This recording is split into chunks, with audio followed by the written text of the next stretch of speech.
Hello, everybody. I am green today for some reason. I don't know why. I'm looking at myself on the camera, so I apologize for being green. I don't know what's going on. I'll have to check my computer. But anyway, this is Joseph P. Farrell, a green Joseph P. Farrell, on Thursday, January 26, 2012, the year of the apocalypse. And I have some interesting news. First off, I wanted to point out to everybody that I have canceled my speaking engagement with the Pythagoras 2012 conference. I won't be at that, so I just wanted to remind everybody if you didn't see the notice on the website. I had to cancel for personal reasons. I want to wish Ms. Sabatini and the other speakers at the conference all my best wishes for a successful conference this year. Anyway, the other thing I wanted to mention was I just got done recording an interview with George Ann Hughs on The Bite Show about Yahweh the Two-Faced God, subtitled Theology, Terrorism, and Topology. Next week, hopefully Thursday, Dr. DeHart will be here, and we are planning with George Ann to have a joint interview with Dr. DeHart on Yahweh the Two-Faced God Part 2. So hopefully that will come across and everybody can go visit George Ann's site later tonight, and hopefully the show will be up and you can listen at least to part one of the interview with yours truly. Next week probably it will be more Dr. DeHart than I. But I thought it was important for people to hear from both of us, get both perspectives, both authors on the book. Anyway, I have a story I want to link to this news and views. It was kindly sent to me by a friend of mine. We'll just call him Mr. VT. It just came before I was going to do the news and views, and I thought this was important enough that I jettisoned my original plan for the news and views to talk about this. This is an article that was posted by Ray McGovern yesterday called U.S. and Israel Agree, Iran Not Building Nukes. And I want to read a question here, a series of questions that was fielded to the Israeli Defense Minister, Mr. Barak. First question, is it Israel's judgment that Iran has not yet decided to turn its nuclear potential into weapons of mass destruction? Mr. Barak. Confusion stems from the fact that people ask whether Iran is determined to break out from control or the inspection regime right now, in an attempt to obtain nuclear weapons or an operable installation as quickly as possible. Apparently, that is not the case. Question. How long will it take from the moment Iran decides to turn it into effective weapons until it has nuclear warheads? Barak. I don't know. One has to estimate. Some say a year, others say 18 months. It really doesn't matter. To do that, Iran would have to announce it's leaving the UN International Atomic Energy Agency inspection regime and stop responding to IAEA's criticism, and so on.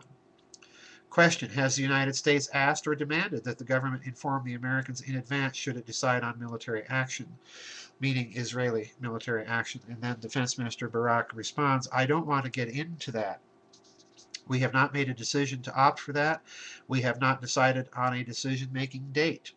The whole thing is very far off. Now, that's very interesting to me because essentially what you have now is Israel itself agreeing that, at least for the moment, it does not appear that the Iranian government has decided to pursue a course of nuclear weapons. But what's really interesting to me, folks, is later on in this article, and I'll post the link on this news and views from the Nefarium so that you can actually go to this article and read it. It's quite long, but it's very important.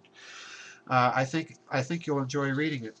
One of the things that it points out, though, is that the Chinese president has warned Iran not to produce a nuclear weapon.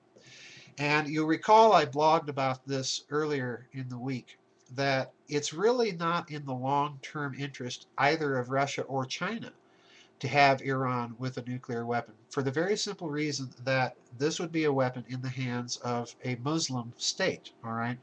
In other words, not a secular Muslim state, but in other words, a state committed to an Islamicist regime and an Islamist interpretation of its own prophecy and Islamist agenda for the rest of the world. And that, of course, is to propagate Islam. Now, a nuclear version of Iran would therefore constitute a long-term threat, not just to Israel, not just to the United States, but to the long-term geopolitical interests of Russia and China, which are, of course, Iran's very, very biggest backers. So this is a very interesting move. I think you see here not so much Chinese weakness. I think it would be a mistake for Western analysts to interpret China's statement to Iran as being a show of weakness. What I think it really is, I think you have China acting probably with the full knowledge of Russia to put a break or to warn Iran not to jeopardize the good relations that Iran has with those two countries simply for the sake of pursuing an Islamicist political agenda. So I think this is an attempt by those powers to diffuse a situation that, of course, we've been watching in the news the last few months has been ratcheted up and up and up, particularly since the IAEA, the International Atomic Energy Agency report that came out late last year, accusing Iran basically of attempting to do precisely that, to pursue a nuclear weapon. But you can go online and read that report, and when you read it, it sounds to me very suspicious because it's always in subjunctive language. In other words, Iran might be able to do this, Iran possibly could, blah, blah, blah. So in other words, we are dealing with, I think, a situation where other powers, and even Israel now, seem to be trying to put a damper on all of the war hysteria. So it remains to be seen how the West is going to react. In other words, how Washington, D.C. is going to react and how the City of London is going to react to all of these developments. So this is definitely something to keep your eyes on, folks. And I'll post the link to this article. I have printed off a copy, and when I printed off a copy, it ran to 6 pages. It's an in-depth article. It's well worth your time looking at and considering the exchange between the Israeli defense minister and the interviewers on Iran's nuclear program. Anyway, that's it. Again, I want to remind everybody that I will not be speaking at the Pythagoras Conference this October. And I do want to remind everybody that George Ann Hughs and I just recorded the first series of interviews on Yahweh the Two-Faced God, and that we are planning next week, along with Dr. DeHart, another interview on her show about that recent book.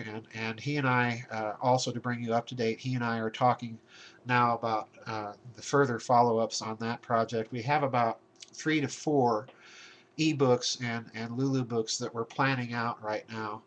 So we're hoping to bring those out over the next few months. We're both very, very busy, so I'm trying to research and write a bit on the sequel to Babylon's Banksters as well. So I'll keep you posted on all those developments, folks, and keep the dial right here. See you on the flip side. God bless everybody.